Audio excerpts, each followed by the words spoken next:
Hello good morning dear students. आज हम अपना चैप्टर नंबर 11 स्टार्ट करते हैं, जिसका टाइटल है बेटा animal life reproduction in animals. इसमें क्या बताया गया कि डिफरेंट प्रकार के एनिमल्स होते हैं जो किस प्रकार से रिप्रोड्यूस करते हैं। कोई बिग है, कोई स्मॉल है, कोई डोमेस्टिक है, कोई वर्ल्ड है, मतलब कोई घरेलू है और कोई कैसा है, किस प्रकार के एनिमल्स है, इस बारे में स्टडी करेंगे। ठीक है। There are different types of animals, यहाँ विभिन्न प्रकार के जीव हैं। They may be domestic over wild, वो या तो घरेलू हो सकते हैं, जंगली हो सकते हैं, big over small, land animal over water animal and so on. इसी प्रकार से डिफरेंट डिफरेंट होते हैं। All these animals look different and have different characteristics.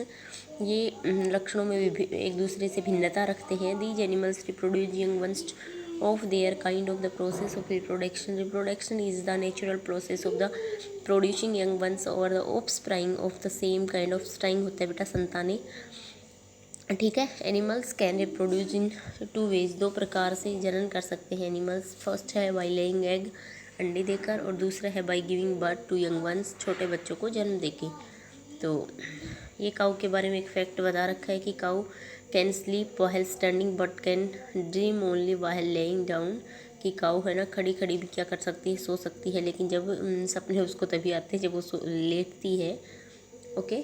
फिर है नेक्स्ट बाई लेइंग एग्स, अंडे देने वाले। बर्ड्स है, वेरीज रेप्टाइल्स है, विभिन्न प्रकार के जो रेंग कर चलने वाले रेप्टाइल्स होते हैं, सरीसृप जो रेंग कर चलने वाले जीव होते हैं वो। और इंसेक्ट ले एग, ये सारे क्या करते हैं बेटा, अंडे देते हैं। फिर नेक्स्ट आता है बर्ड्स। अब इनकी बाई लेइंग एग्स में एक एक की स्टडी करेंगे। जैसे बर्ड्स हैं, बर्ड्स ले एग, पक्षी हैं, अंडे देते हैं। And the baby birds are born out the eggs, और अंडों से क्या होता है, बच्चा बाहर निकलता है। ऑन मेच्योरिंग, जब मेच्योर होता है, दे हैज़ द एग, तो अंडा क्या होता है, जो अंदर जो जीव होते हैं वो सेल को, एग के कवच को, सेल को हैच कर देते हैं, तोड़ देते हैं, कम आउट बाहर आते हैं। दे डू नॉट हैव फीदर्स, जब वो बाहर आते हैं तो उनके पंख नहीं होते। When they hatch so they can not fly for a while, इसलिए कुछ समय वो उड़ नहीं सकते। विद इन ए मंथ, 1 महीने में, और 2 देयर फीदर्स डेवलप, उनके पंख विकसित हो जाते हैं। Which are very delicate, soft and light in weight. Okay. वो बहुत ही डेलिकेट होते हैं, सॉफ्ट होते हैं और लाइट वेट होते हैं। नेक्स्ट है अपना with feathers they are ready to fly, अपने पंखों के साथ उड़ने के लिए तैयार होते हैं। The egg of the bird can be different shapes and colour and size, उनके अंडे भी क्या होते हैं, विभिन्न आकार प्रकार के और साइज़ के होते हैं। Structure of the birds egg, एक पक्षी के अंडे की जो है स्ट्रक्चर, संरचना किस प्रकार की होती है वो देखते हैं। जैसे बेटा ये स्ट्रक्चर ही दिखाई गई है। Egg protect the baby birds inside very well, अच्छे से जो एग है वो प्रोटेक्ट करता है बेबी को, पक्षी के जो बेबी होता है उसको। They are covered with a hard covering which is called shell, उसकी एक हार्ड कवरिंग होती है जिसको क्या बोलते हैं हम, सेल बोलते हैं, कवच बोलते हैं।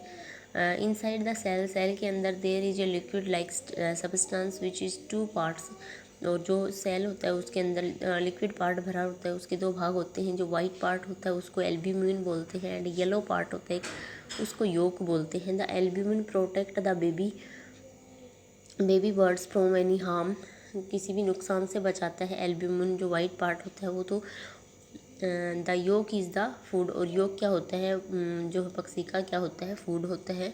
द बर्ड्स ले एग्स, जब पक्षी अंडे देते हैं। And sit on them for many days, और उसके ऊपर बहुत दिनों तक बैठते हैं। To keep the egg warm, अंडे को गर्म करते हैं। रेडी टू हैच, और फटने के लिए, टूटने के लिए, उस कवच को तोड़ने के लिए क्या होते हैं, तैयार होते हैं। इसके बाद देखो बेटा इंसेक्ट्स है। Insects also lay eggs to give birth to their young ones, like cockroach, grasshopper और हाउस फ्लाई, ये सब भी क्या करते हैं, अंडे देते हैं। The young ones stay protected inside the egg and hatch safely at certain temperature. They do not resemble their parents when they are born, जब वो निकलते हैं तो वो एक दूसरे के रिजेंबल मतलब अपने पेरेंट्स के समान नहीं दिखते। They go through molting to look like their parents, वो अपनी पेरेंट्स के समान दिखते हैं। Molting is the process of setting the skin by the young ones of the insect before change into adult adult. ठीक है बेटा, ये था इंसेक्ट्स के बारे में कि मोल्टिंग क्या होती है। स्किन को अपनी स्किन को बदलते रहने की या छोड़ते रहने की प्रोसेस होती है। ठीक है, और अब हम देखते हैं पर्टिकुलर एक एक स्टडी करते हैं। Life style of butterfly. आज हम बटरफ्लाई का लाइफ स्टाइल देखेंगे, जीवन चक्र देखेंगे। तो बटरफ्लाई के लार्वा को क्या हाउस फ्लाई के लार्वा को क्या कहते हैं? मैगोट बोलते हैं।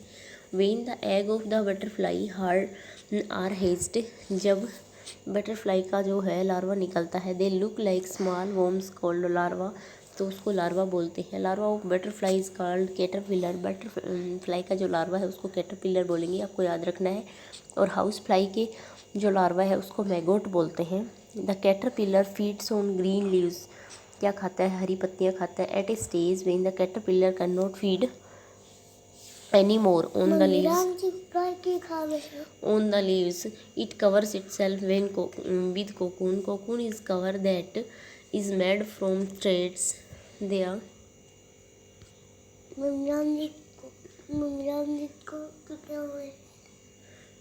emerge from the caterpillar, तो कैटरपिलर से निकलते हैं इनकी बॉडी से।